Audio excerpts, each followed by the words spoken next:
This channel does not promote any violent, harmful, or illegal activities. All content provided by this channel is meant for an educational purpose only.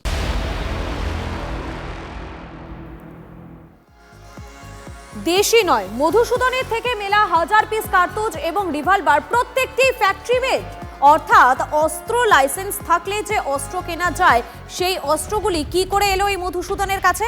সেই সূত্রেই ব্যারাকপুর কমিশনারের police মনে করছে মধুসূদনের সঙ্গে arms ডিলারদের একটা যোগাযোগ রয়েছে। পুলিশ সূত্রে খবর, নিজের বাইকে করে অস্ত্র এবং কার্তুজ ফ্ল্যাটে নিয়ে আসতো মধুসূদন। অস্ত্র এবং কার্তুজের ডেলিভারি করতো মধুসূদন নিজেই। বাইকের সিটের নিচে অস্ত্র রেখে চলতো ডেলিভারি। মধুসূদনের বাড়িতে দুপুরে মহিলাদের যাতায়াত ছিল বলেও পুলিশের কাছে দাবি করেছেন স্থানীয়রা। বাড়িতে যে মহিলারা আসতো তাদের মাধ্যমে অস্ত্র পাচার হতো বলেই পুলিশ মনে করছে। সেই কারণে এতদিন এমন একটি এলাকায় তার অস্ত্র কারবার সম্পর্কে কিছুই জানতে পারেনি স্থানীয়রা। মধুসূদনের সুদে টাকা খাটানোর ব্যবসা ছিল বলেও স্বীকার করেছে পুলিশি জেলার। এবং সুদের ব্যবসার লাভের টাকা দিয়ে অস্ত্র কারবারের নামেন মধুসূদন। নিজের বেআইনি কারবার জানাজানি হওয়ার ভয়ে কোনো জায়গায় স্থায়ীভাবে বসবাস করতো না মধুসূদন। এর আগে সোদপুর পানিহাটিতে ফ্ল্যাট কিনেছিল। প্রত্যেক জায়গাতেই 4 থেকে 5 বছরের বেশি থাকতো না ধৃত মধুসূদন। পুলিশি তদন্তে যেটা উঠে এসছে যে এই মধুসূদনের কাছ থেকে যে বিপুল পরিমাণ অস্ত্র পাওয়া গেছে, তার যে 1000 রাউন্ড মতো কার্তুজ পাওয়া গেছে, প্রত্যেকটাই কিন্তু বৈধ, অর্থাৎ অস্ত্রের লাইসেন্স থাকলে যে কার্তুজ কেনা যায়, যে অস্ত্র কেনা যায়, সেগুলিই তার কাছে ছিল। এবং যা তার কাছ থেকে যে রিভলভারগুলি পাওয়া গেছে সেগুলো কিন্তু যে লাইসেন্সধারী কেউ ব্যক্তি বা লাইসেন্স দেওয়ার প্রাপ্ত দোকান থেকে যেগুলি কেনা যায় সেগুলিই ছিল। ফলে তার সঙ্গে মধুসূদনের সঙ্গে একটা চক্রের যোগাযোগ মিলছে বলেই তদন্তকারীরা দাবি করছেন। অর্থাৎ এর আগে যেমন কলকাতার বিভিন্ন অস্ত্রের কারবারি, অর্থাৎ অস্ত্রের যারা ডিলার, তাদের যোগাযোগ পাওয়া গেছিলো, যাদের মাধ্যমে এই কার্তুজ এবং অস্ত্র চলে এসেছিলো বাজারে, খোলা বাজারে চলে এসেছিলো, এই চক্রেও কিন্তু একই আশঙ্কা করা যাচ্ছে। এবং একই সঙ্গে তদন্তকারীরা বলছেন যে মহিলাদেরকে ব্যবহার করতো, যারা মূলত বাড়ির পরিচারিকা কাজ করতেন, সেই পরিচয় দিয়ে, রান্নার লোকের পরিচয় দিয়ে মহিলাদের মাধ্যমে সে অস্ত্রের ডেলিভারি করতো। এমনকি সে নিজেও অস্ত্রের ডেলিভারি করতো। কীভাবে ডেলিভারি করতো? তদন্তকারীরা বলছেন যে তার স্কুটির আড়ালেই কিন্তু সে এই অস্ত্রের ডেলিভারি করতো। কীভাবে করতো? রাতের অন্ধকারে যখন প্রত্যেক বাসিন্দারা, আবাসিকরা ঘুমিয়ে থাকতেন, সেই সময় সে তার স্কুটির সিটের নিচে যে অংশটি থাকে, যে ফাঁকা অংশটি থাকে, সেখানে অস্ত্রগুলি ভরে রাখতো। পরের দিন নির্দিষ্ট সময়ে সকালবেলায় বাজারের ব্যাগ হাতে নিয়ে যাওয়া, বাজারে যাওয়ার নাম করে বাজারে যাওয়ার অছিলায় কিন্তু সে এখান থেকে বেরিয়ে যেত। আমার গৌরব পালের সঙ্গে সুজয় পাল, টিভি 9 বাংলা, খড়দা। আমরা খুব সাধারণ মানুষ, সাধারণ জীবনযাপন। বাড়ির পাশে যে এরকম একটা ঘটনা হতে পারে আমরা ভাবতেই পারিনি। আমাদের তো সিকিউরিটির কোনো নেই, কোনো সিকিউরিটি নেই। আমাদের এই ফ্ল্যাটে ঢুকতে দেওয়া হয় না, কোনোদিনই ঢুকতে দেওয়া হয় না। আমাদের বাইরেই দাঁড় করে রাখা হয়, কেউ এসে কথা বলে। উনি গ্রাউন্ড ফ্লোরে থাকেন, এইটুকু অবধি জানি। আমি রাস্তায় দেখেছি, বিভিন্ন সময় মুখ দেখেছি। বাজে একটা ব্যাপার, এবং এত আর্মস যা শুনছি আর কি ভাবাই যায় না। এই সমস্ত ঘটনাই আমরা দেখিনি, আমাদের জীবন দশায় দেখিনি। আমার 60 বছর বয়স, আমি দেখিনি কখনো। পুলিশ পরিচয় দিয়ে অস্ত্রের কারবার মধুসূদনের। নিজেকে লালবাজারে কর্মরত অবসরপ্রাপ্ত পুলিশ কর্মী বলে পরিচয় দেয় এই মধুসূদন। মহিলাদের দিয়ে অস্ত্র পাচারের কারবার চালাতো মধুসূদন, এমনই অনুমান পুলিশের। কেউ বাড়ির বাইরে, বাড়ির কাজের মহিলা, কেউ বা রান্নার লোক জিজ্ঞেস করলে এমনই জবাব দিত ধৃত মধুসূদন। তবে কিছুদিন পর পর সেই মহিলারা বদলে যেত।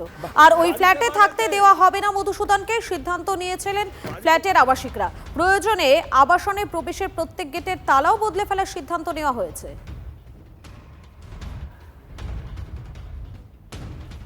আর এই খর্দায় উদ্ধার অস্ত্র ভান্ডার, তদন্তে চাঞ্চল্যকর তথ্য।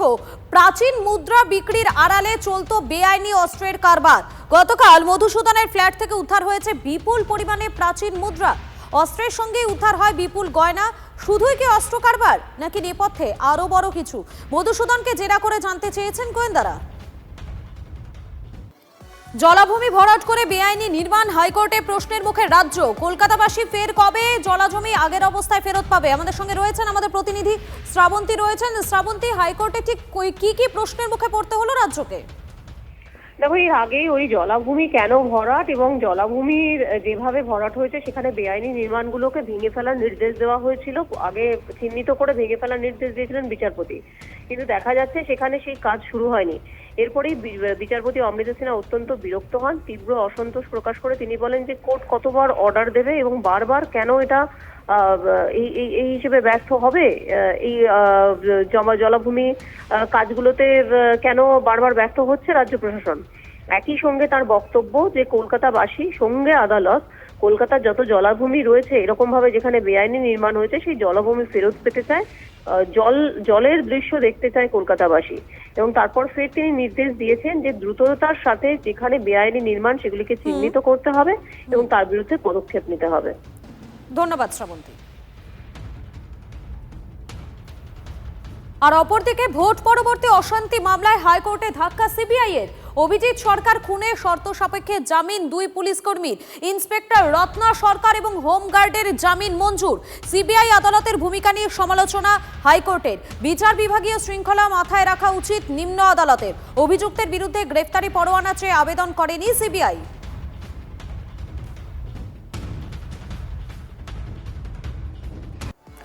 আর এই মুহূর্তে নজর রাখতে হবে উত্তরাখণ্ডের দিকে। উত্তরাখণ্ডের উত্তর কাশীতে ভয়াল হরপাবান, কাদার পাথরের স্রোত নামলো পাহাড়ি ক্ষীরগঙ্গা নদীতে। উত্তর কাশীর হর্ষিলে মেঘ ভাঙা বৃষ্টি, তার জেরেই বিপর্যয়। আমাদের সঙ্গে রয়েছেন আমাদের প্রতিনিধি কমলেশ রয়েছেন। কমলেশ, এই মুহূর্তে সেখানে ঠিক কি পরিস্থিতি?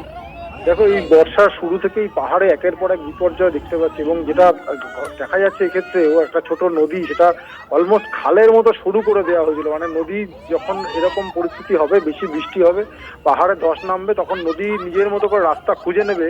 এটা যে বারবার বলা হয়, আজকে ছবিটা তার সবচেয়ে বড় প্রমাণ। দেখা যাচ্ছে যে নদী বেয়ে কাদা এবং পাথরের স্রোত এবং তার সঙ্গে জল অবশ্যই সেটা মিশে নামছে এবং তার যা গতিবেগ, তার সামনে সব একদম মানে উড়ে যাচ্ছে। মানে বড় বড় বহুতল, যে ছবিতে দেখা যাচ্ছে বিরাট বিরাট বহুতল একেবারে মাটিতে ধূলিসাৎ মিশে যাচ্ছে। মানুষজন দৌড়ে বেড়াচ্ছে, কিন্তু পালানোর কোনো পথ এক্ষেত্রে কেউই পেয়েছেন বলে মনে হয় না। ওই কাদা পাথরের নিচে অনেক মানুষ, ওই অঞ্চলটা পর্যটন কেন্দ্র এবং কাছেই গঙ্গোত্রী, ফলে যারা গঙ্গোত্রীতে যান তারা এইখানে অনেকে স্টে করেন।